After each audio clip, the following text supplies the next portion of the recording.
This is Tom with Cheap Toilet Tank Lids. I'm going to show you how to measure some tank lids today for your toilet. The first thing I do is I will flip the lid upside down. I'm going to measure wherever it's at its maximum, left to right.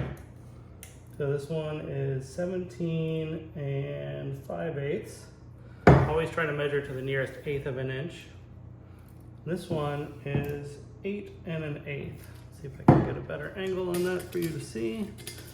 So we're measuring from the bottom to the top here. We're not going to measure over here. We're not going to measure here. We're going to measure wherever it's at its maximum. So here's one example. Let's take a look at another shape.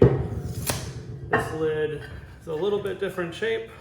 We're going to measure outside to outside, which is not here, and it's not here, but it's actually kind of here in the middle. Just over 18 1/8 inches. And then front to back, 9 1/4 inches. We don't want to measure over here or over here. We're just doing it here. See, I've got it catching the outside of the lid. I'm going all the way to the back of it where it would be touching against the wall. Here's another lid, a Briggs 7421. There's a bunch of different versions of this one. This is just one random version that I found. 20 1/4 inches. We want to measure at its maximum. See down here, it's more like 19 3/4. All we care about is the 20 1/4. And then 8 3/4. Take a look at another shape. We've got this Vortens 3464.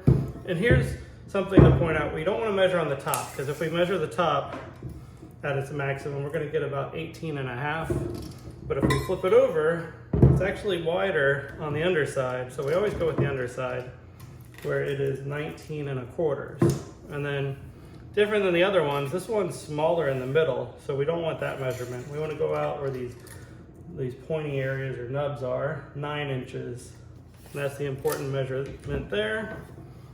And then one more, let's take a look at this Gerber lid. And we're gonna measure 20 3/8 by 8 7/8.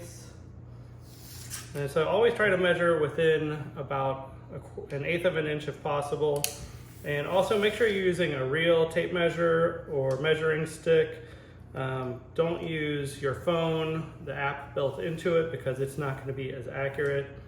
And also make sure that you have a good tape measure. I've seen photos on the internet of tape measures that start at 1/4 inch or even at 1 inch. Make sure that you're starting at a true 0 and get the actual measurement of it.